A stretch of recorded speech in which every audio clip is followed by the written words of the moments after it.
अगर आप अपने मुल्क में बिजनेस ही नहीं करते तो आप टूरिज्म के लिए कैसे जा सकते हैं। एंडिंग बैलेंस आपका 10 से 15 लाख रुपए होना चाहिए। सब फ्रॉड झूठ होता है। आपके 2 नंबर डॉक्यूमेंट्स बनते हैं, आपका वीजा कभी ग्रांट नहीं होता। पाकिस्तानी पासपोर्ट पे हर मुल्क का वीजा मिलना आसान है, उसको वीजा कैसे ग्रांट होगा। देखिए इसमें कोई रॉकेट साइंस नहीं है। डन बेस क्या चीज है। वहां पे एम्बेसी में कोई किसी का कोई रिश्तेदार तो नहीं बैठा हुआ। बिल्कुल, ये सिर्फ लोगों से पैसे बटोरने का एक तरीकेकार है। आप कंसल्टेंट को 50 लाख देने के लिए तैयार है, अनस्किल्ड लेबर को क्यों जॉब देंगे वो। अगर आपको आपके जॉब मुल्क में जॉब नहीं मिल रही तो आपको बाहर क्या जॉब मिलेगी।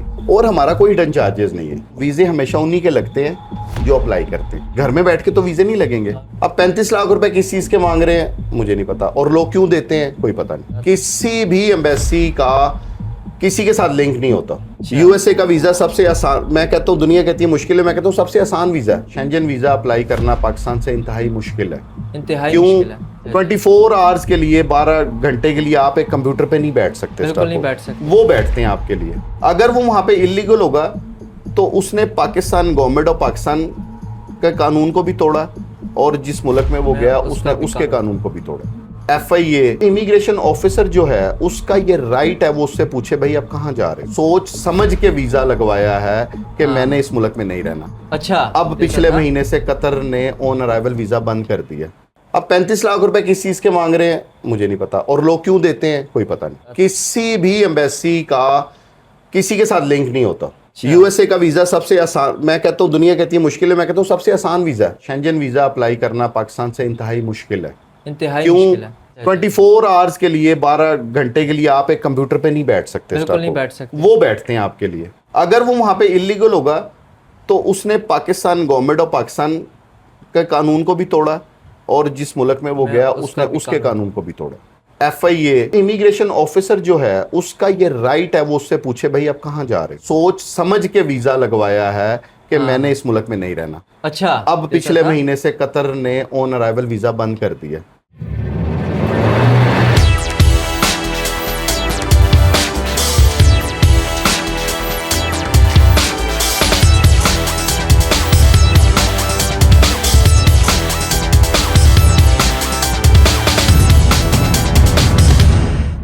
अस्सलाम वालेकुम, मैं हूं आपका होस्ट अली अवैस। आज हम आए हुए एस्पायर इमिग्रेशन लॉयर्स, और हमारे साथ आज मौजूद है इस वक्त हमारे एक बहुत ही खुसूसी और मोहब्बत वाले मेहमान फैसल खान साहब, और ये इमिग्रेशन लॉयर हैं।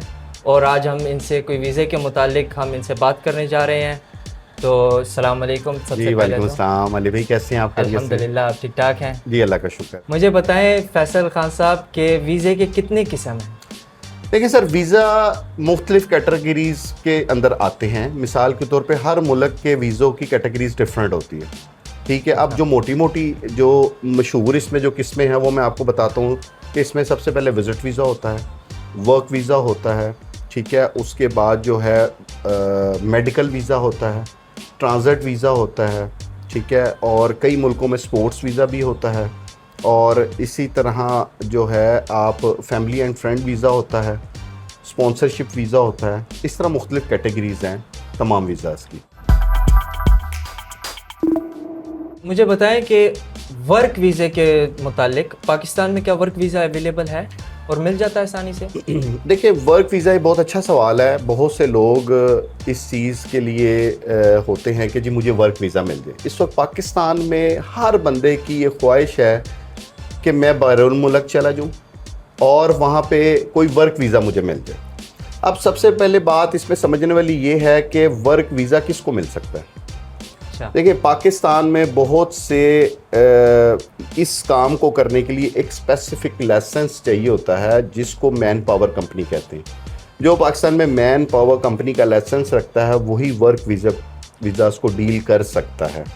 जितने भी आप इधर पाकिस्तान में देखेंगे जो certified work man power companies हैं वो बहुत कम है।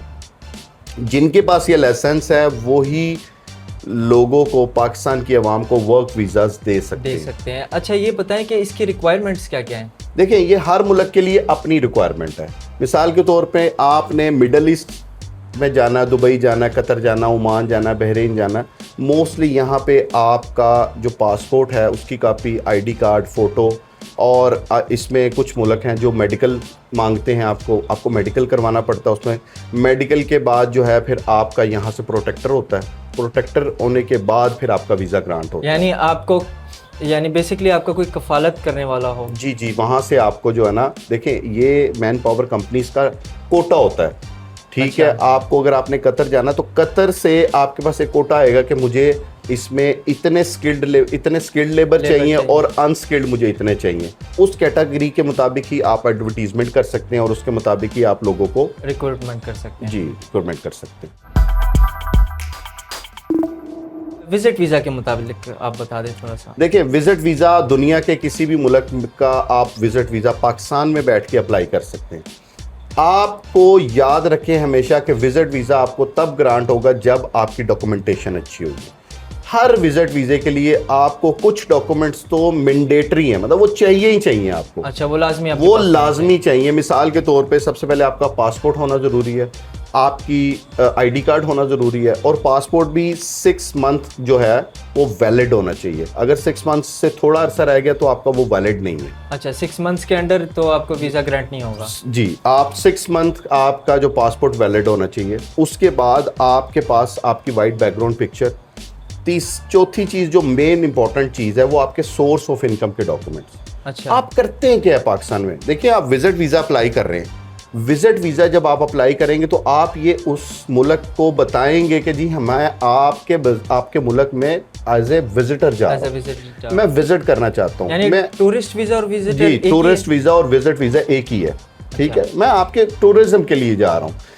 अगर आप अपने मुल्क में बिजनेस ही नहीं करते तो आप टूरिज्म के लिए कैसे जा सकते हैं? तो लिहाजा सोर्स ऑफ इनकम के डॉक्यूमेंट्स आपके बहुत ज़रूरी हैं। चैम्बर में रजिस्ट्रेशन बहुत ज़रूरी है, और सबसे इम्पॉर्टेंट बात है कि आपकी बैंक स्टेटमेंट बहुत ज़रूरी है, वो भी लास्ट 6 मंथ की, जिसमें एंडिंग बैलेंस आपका 10 से 15 लाख रुपया होना चाहिए। ये आपकी अगर बैंक स्टेटमेंट मौजूद है, बहुत से कंसल्टेंट ऐसे कहते हैं जी आप सिर्फ मुझे अपना पासपोर्ट आईडी कार्ड दे दें, हम आपका वीज़ा लगवा देंगे। हाँ, तो ये क्या चक्कर? मैं कहता हूँ वो कुछ भी नहीं होता, सब फ्रॉड, झूठ होता है। एक विजिट वीज़ा अप्लाई करने के लिए देखें, आपके 2 नंबर डॉक्यूमेंट्स बनते हैं, आपका वीज़ा कभी ग्रांट नहीं होता। अच्छा, वो वैसे ही फेल कर, आपको सिर्फ वो अपने पैसे बनाने के लिए आपको आपके पैसे लगवा देते हैं, यानी आपको चूना लगा देते हैं और होता वगैरह कुछ भी नहीं। देखें, एक डॉक्यूमेंटेशन के साथ अगर आप वीज़ा अप्लाई, और डॉक्यूमेंट्स आपके पास ओरिजिनल होने चाहिए, आपके नाम से होने चाहिए, तो किसी भी मुल्क में आप वीज़ा अप्लाई करें आपको वीज़ा मिलता है। मिसाल के तौर में अगर आपके पास 15 से 20 लाख बैंक में पड़े हैं और आपका जो अकाउंट स्टेटमेंट है वो इतनी स्ट्रांग ना हो, क्या आपको फिर भी वीज़ा ग्रांट हो सकता है? देखिए, ये डिपेंड करता है। आप देखिए, मैंने आपको पहले भी बताया कि विजिट वीज़े के लिए, टूरिज्म जो वीज़ा है उसके लिए आपके बिजनेस के डॉक्यूमेंट्स होना बहुत ज़रूरी है। जब आपके बिजनेस के डॉक्यूमेंट्स हैं, इसका मतलब आपका बिजनेस एग्जिस्ट करता है। जब आपका बिजनेस एग्जिस्ट करता है तो इसका मतलब आपका बैंक अकाउंट पे एग्जिस्ट करता है। जब आपका बैंक अकाउंट एग्जिस्ट करता है तो उसमें पर मंथ के हिसाब से इनकम भी आती जाती रहती है।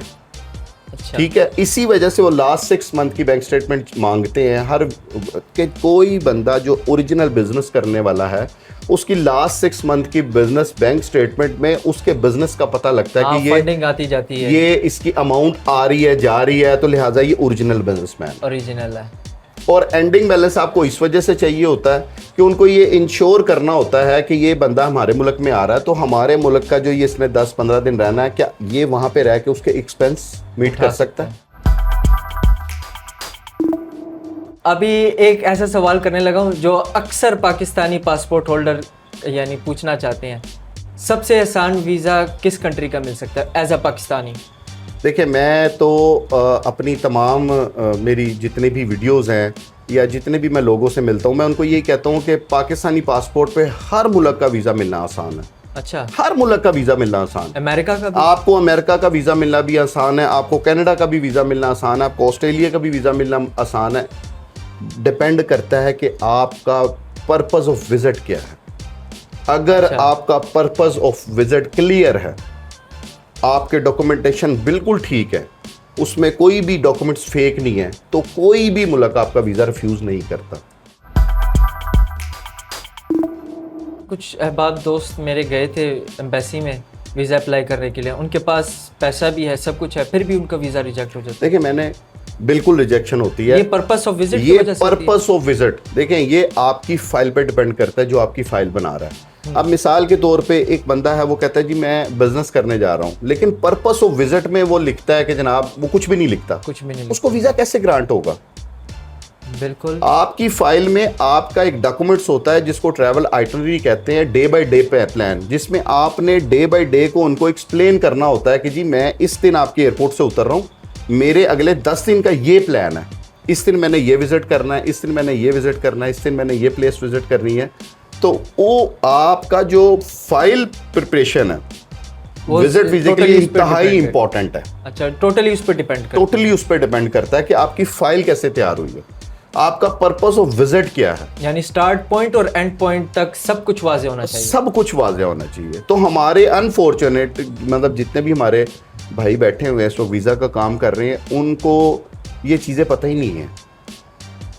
अच्छा, वो सिर्फ लोगों को बेवकूफ़ बना रहे हैं और उनसे पैसे लेना चाह रहे हैं, जिसकी वजह से बेचारे बहुत से लोगों के वीज़े रिफ्यूज़ होते हैं, बगैर किसी वजह के रिफ्यूज़ होते हैं, उनकी डॉक्यूमेंटेशन ठीक नहीं होती। एज अ पाकिस्तानी यानी हम खुद जाके नहीं अप्लाई कर सकते? बिल्कुल कर सकते हैं। तो हमें ट्रैवल कंसल्टेंट की क्या ज़रूरत पड़ती है? आपको मैं तो अपनी मेरी आप जितनी भी आप मेरी यूट्यूब पे वीडियोस उठा के देख लें, मैं तो हर वीडियो में कहता है ये कोई इंसान जो भी है खुद वीज़ा अप्लाई कर सकता है। देखिए इसमें कोई रॉकेट साइंस नहीं है। आपके पास गूगल है, आपके पास गूगल है, आप सबसे पहले जिस कंट्री में जाना चाहते हैं, इसका सिंपल क्राइटेरिया है, जिस कंट्री में आप जाना चाहते हैं उसको गूगल करें, उसकी तमाम चीज़ों को देखें, उसकी एम्बेसी की वेबसाइट पे जाएं, वहाँ पे सारी डॉक्यूमेंटेशन की लिस्ट है, उस डॉक्यूमेंटेशन को आप खुद पूरा करें।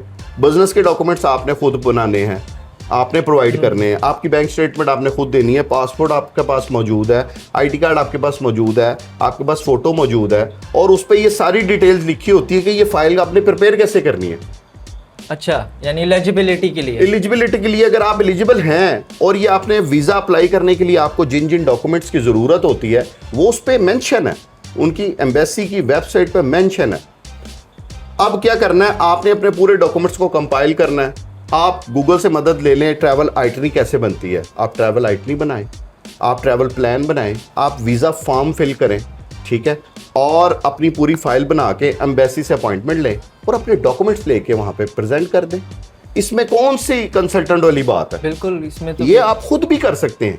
देखिए हमारे पास जो लोग आते हैं या तो वो पढ़े लिखे नहीं होते, ठीक है, या उनको ये सारे काम करने नहीं आते, तो वो हमारे पास आते हैं ना। अच्छा, तो यानी इमिग्रेशन लॉयर के तभी जाते हैं जब उनको खुद इस बारे में इल्म ना हो। तो अब हमारा काम होता है कि हम उनको एक अच्छी गाइडलाइन दें, अच्छी कंसल्टेंसी दें, ठीक है। जो लोग कहते हैं डन बेस पे काम कर दें, वीज़ा लगने के बाद काम कर दें, ये टोटल बेसलेस चीज़ें हैं। अच्छा। इसका कॉन्सेप्ट नहीं है। ये हमारे अनफॉर्चुनेट जितने भी कंसल्टेंट है, ये डन बेस क्या चीज़ है? देखिए मैं एम्बेसी में मैंने डॉक्यूमेंट्स जमा कराने हैं आपके, वहाँ पे एम्बेसी में कोई किसी का कोई रिश्तेदार तो नहीं बैठा हुआ। बिल्कुल। तो डन बेस क्या है? डन बेस कुछ भी नहीं है, सिर्फ ये लोगों को हवा देने के लिए डन बेस बनाया हुआ है। डन बेस इटसेल्फ कुछ भी नहीं है। Done base is nothing. अच्छा, ठीक है, ये सिर्फ लोगों से पैसे बटोरने का एक तरीकेकार है कि जी आप 2 लाख रुपए एडवांस दे दें, वीज़ा लगने के बाद 10 लाख रुपए दे दें। मैं ये कहता हूँ आप कंसल्टेंट को 50 लाख देने के लिए तैयार हैं, लेकिन अपने डॉक्यूमेंट्स पे 1 लाख भी लगाने के लिए तैयार नहीं है। आप अपने डॉक्यूमेंट्स को प्रिपेयर करें। डॉक्यूमेंट स्ट्रॉन्ग होंगे तो आपको हर मुल्क का वीज़ा मिलेगा। अक्सर पाकिस्तानी के जहन में ये भी आता है कि क्या उसको बाहर जॉब मिल सकती है? देखें, बिल्कुल मिल सकती है। पाकिस्तान से बैठ के हर मुल्क की अपनी ऑफिशियल वेबसाइट्स होती हैं, अपनी रिक्रूटमेंट एजेंसीज की वेबसाइट्स होती हैं, जहाँ पे सैकड़ों की तादाद में रोज़ाना जॉब पोस्ट होती हैं, फिर वो कवर भी करती हैं सारी। अब जब वो जॉब पोस्ट होती हैं, अब हमारा काम या जो बंदा जो अपनी बेसिकली आपकी एजुकेशन के ऊपर डिपेंड करता है, आपके एक्सपीरियंस लेटर पे डिपेंड करता है, आप यहाँ पे किस फील्ड में काम कर रहे हैं। जिस जॉब के लिए भी आपने अप्लाई करना है, मिसाल के तौर पे आपने किसी यूरोप में जॉब पे अप्लाई करना है, आप यहाँ पे शेफ़ हैं, मिसाल है, आप यहाँ पे शेफ़ हैं, पिछले 5 साल से एक अच्छे होटल में शेफ़ का काम कर रहे हैं।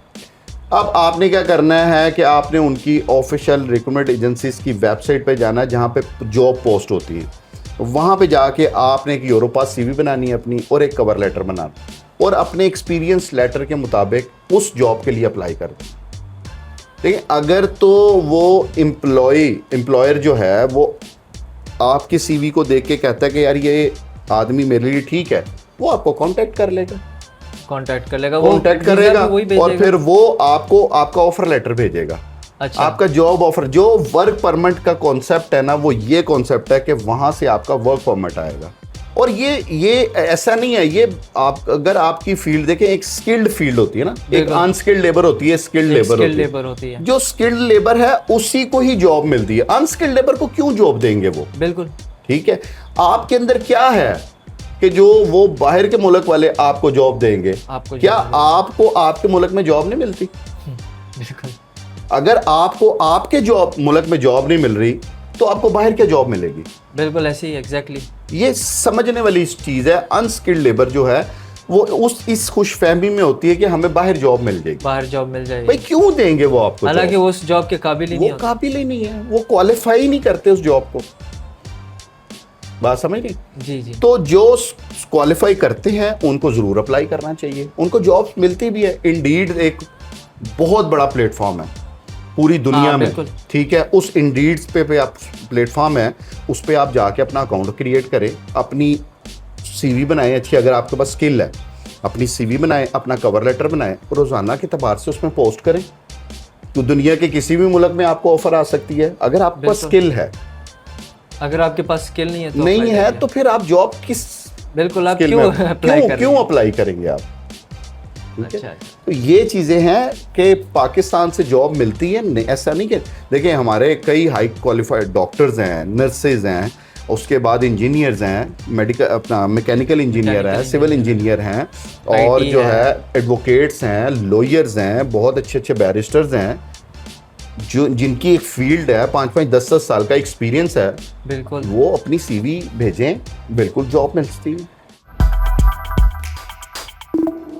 एस्पायर इमिग्रेशन लॉयर्स कितनी चार्जेस लेती है? एस्पायर इमिग्रेशन लॉयर्स कितने चार्जेस लेती है एक वीज़ा अप्लाई करने के? देखिए, हमारा जो है हर मुल्क का एक अपना स्लॉट है, ठीक है। वैसे हम 45,000 लेते हैं पर file ji.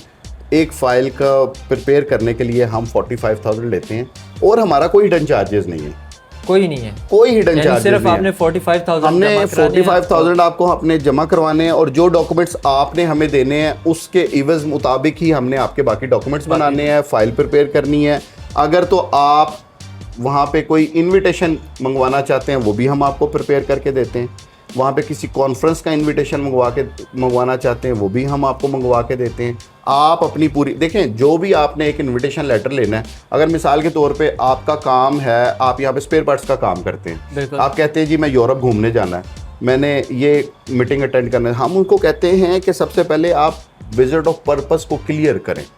Visit of purpose क्या होगा? भैया आप बिजनेसमैन है, स्पेयर पार्ट्स का काम करते हैं, आप वहाँ पे यूरोप में देखें कि स्पेयर पार्ट्स के मुतालिक कोई कॉन्फ्रेंस हो रही है, कोई एक्सपो हो रही है, तो वहाँ पे आपके डॉक्यूमेंट्स की बुनियाद पे हम आपका इनविटेशन अप्लाई करते हैं। उसकी फ़ीस भरें, उसकी 90 यूरो 80 यूरो फीस होती है, वो फ़ीस पे करें, वहाँ से इनविटेशन मंगवाएं, आपका विजिट का पर्पस क्लियर हो। जो एस्पायर है इसने तकरीबन कितने वीज़ा ग्रांट किए हैं?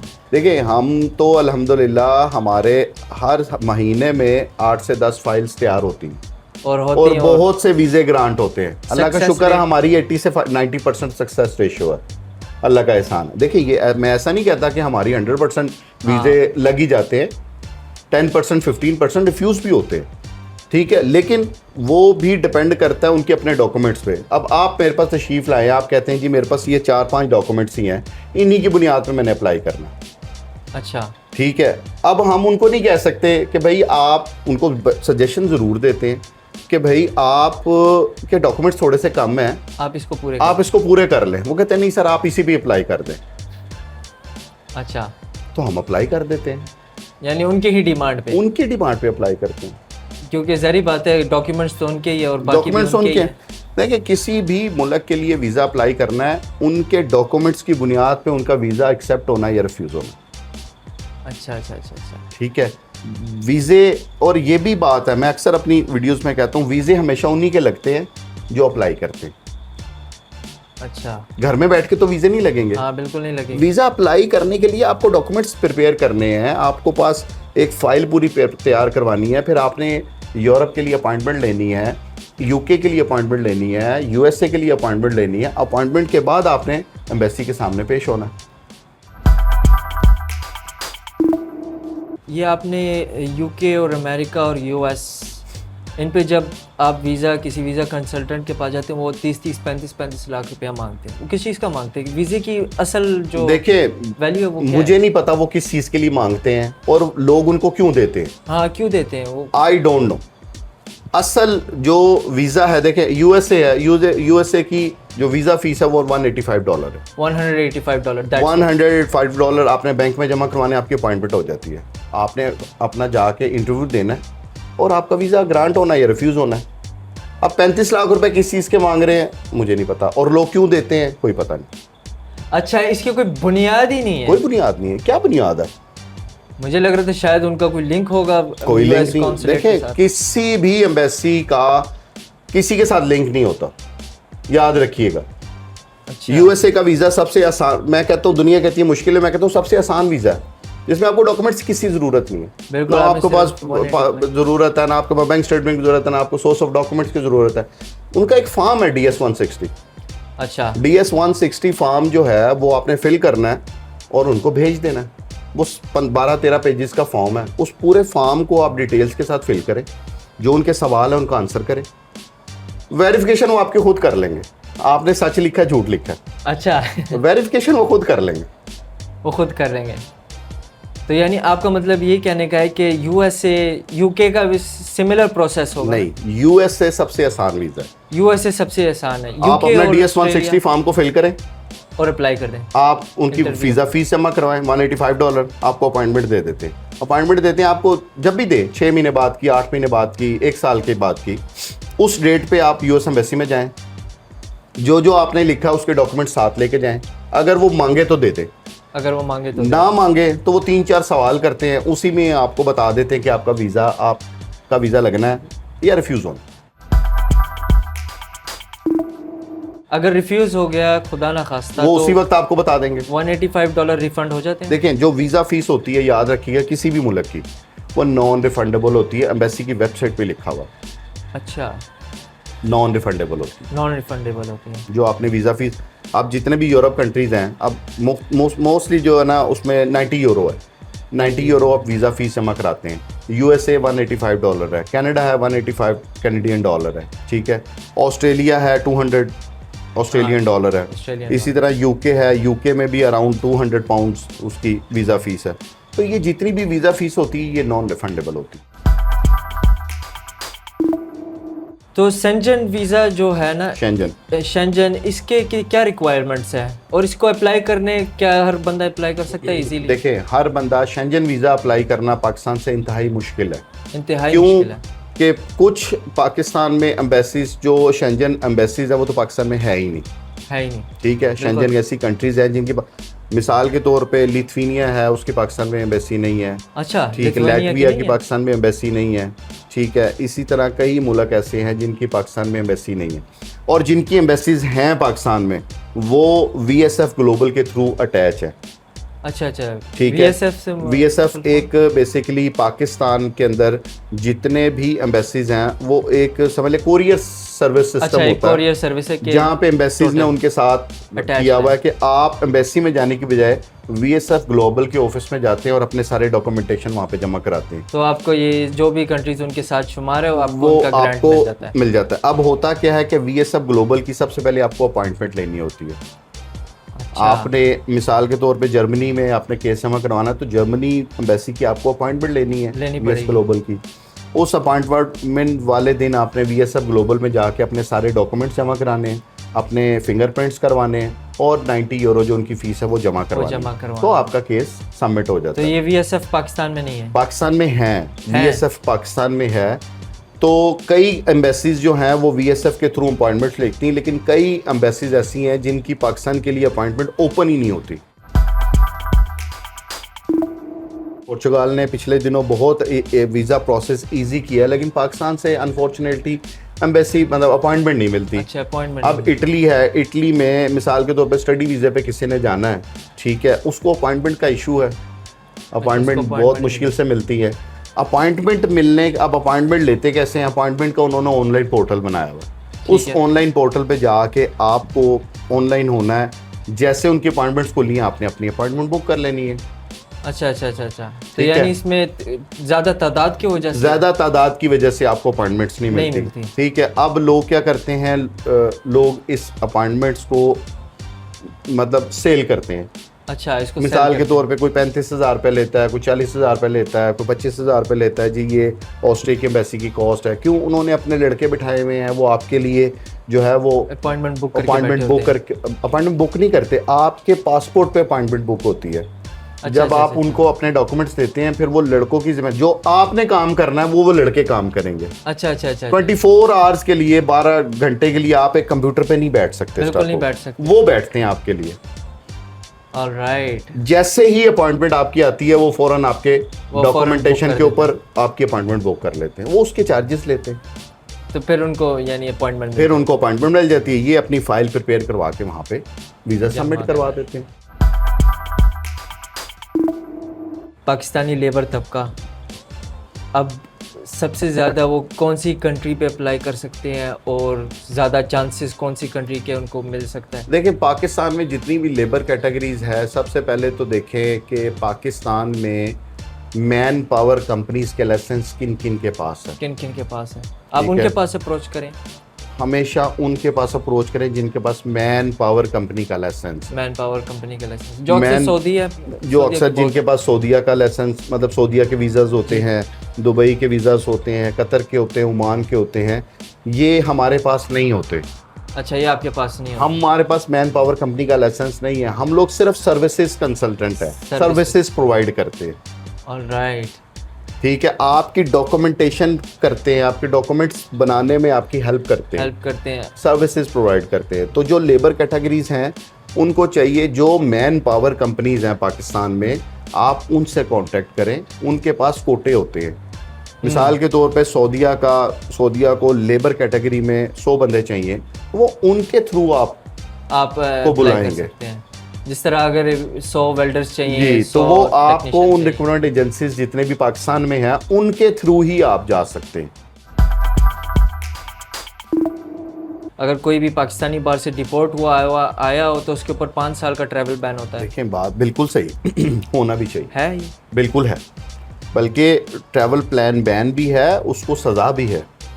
जो पाकिस्तान से जाके इलीगल हो गया, देखिए हर बंदे को ये पता है कि यार मैं इतने दिन का वीज़ा है मेरे पास, अगर वो विजिट पे जा रहा है तो उसकी ये रिस्पॉन्सिबिलिटी है कि वो वहाँ पे अपने वीज़ा ख़त्म होने से पहले वापस पाकिस्तान आए,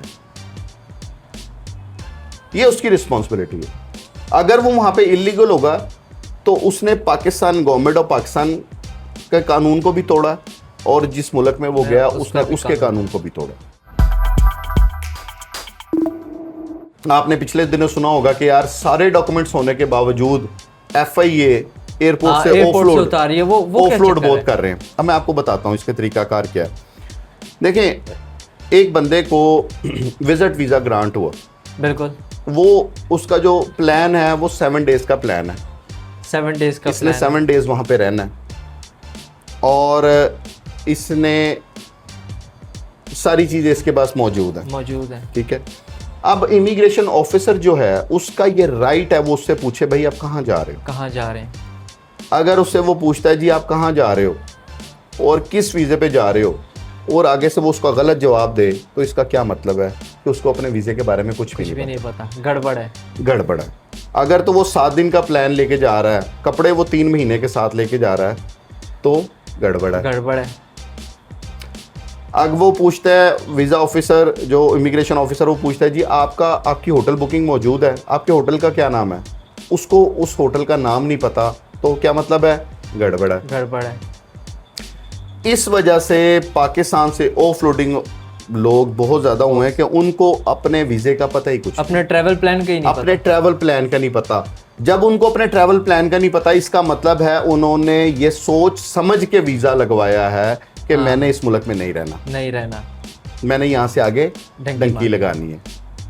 इस वजह से ऑफलोड होता है। अब मैं मिसाल के तौर पे मैं एक वीज़ा लेता हूँ, मुझे इतना तो पता होना चाहिए ना कि मैंने कितने दिन वहाँ रहना है, बिल्कुल, और कहाँ पे और stay मैंने करना है। कहाँ पे स्टे करना है, मेरे होटल का नाम क्या है, और मैं एयरपोर्ट से होटल मेरा दूर कितना है, मैंने जाना कैसे है, उनके कोई 3-4 शहरों के नाम तो मुझे पता होंगे ना, बिल्कुल मैंने प्लान किया ना। बिल्कुल।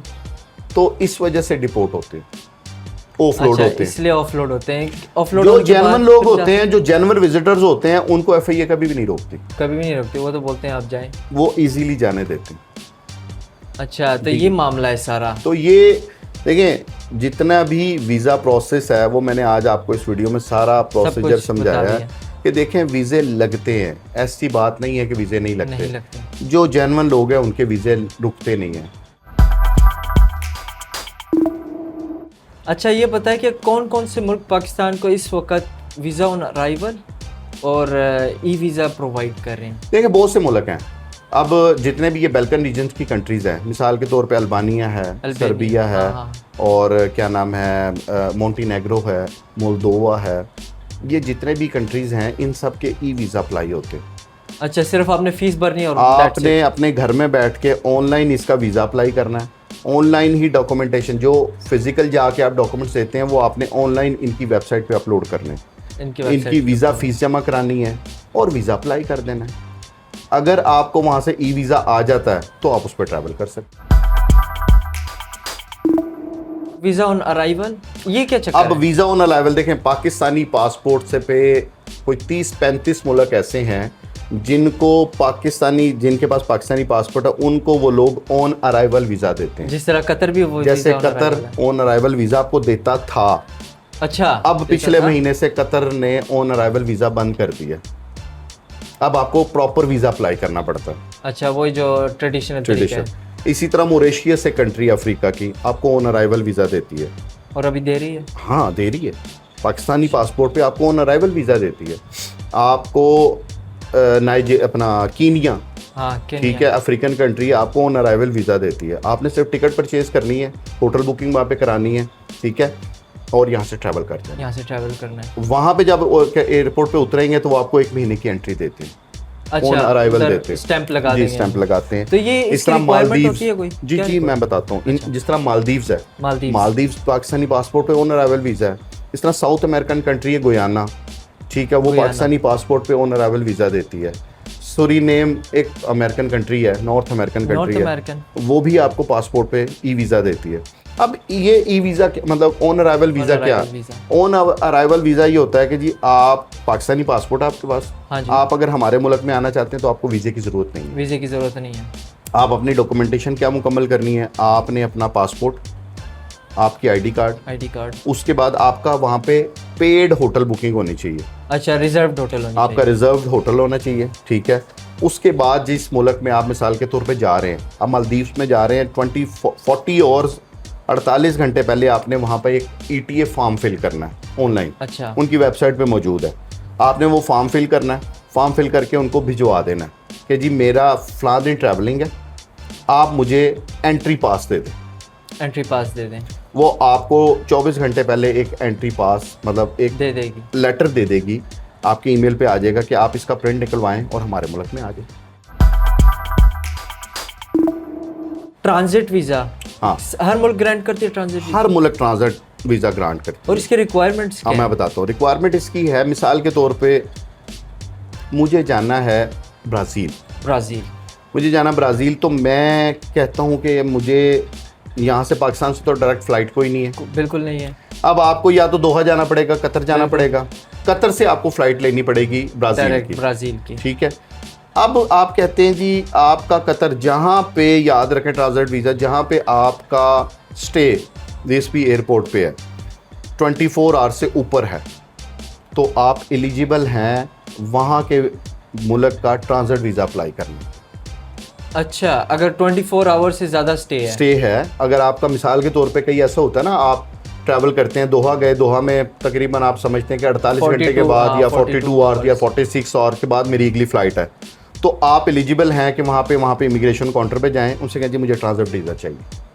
अच्छा, वो आपको उसी वक्त ट्रांजिट वीज़े की फ़ीस कहेंगे कि आप फ़ीस पे करें, आपको वो 3 दिन का ट्रांजिट वीज़ा दे देंगे। और कुवैत का भी यही प्रोसीजर? देखें मिसाल के तौर पे ये कुवैत का देखें, जब आप जिस एयरलाइन पे जा रहे हैं ना, मिसाल के तौर पे मुझे मलेशिया जाना है, मैं कहता हूँ जी मैं श्रीलंका एयरवेज पे जाता हूँ, हाँ, श्रीलंका का मैं ट्रांजिट वीज़ा ले लूँगा, श्रीलंका पे आप उतर पहले मैं श्रीलंका जाऊँगा।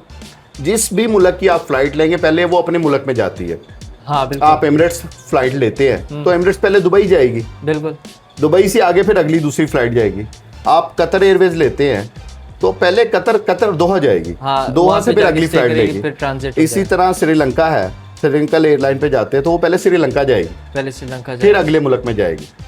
अच्छा, बात समझ रही? हाँ, इसी तरह सऊदी एयरलाइन है, सऊदी एयरलाइन, वो पहले सऊदी अरबिया जाएगी, फिर आगे किसी मुल्क में जाएगी। अच्छा, तो जो एयरलाइन जिस मुल्क में भी आप जा रहे हैं, लेकिन अगली डेस्टिनेशन का आपका वीज़ा होना ज़रूरी है।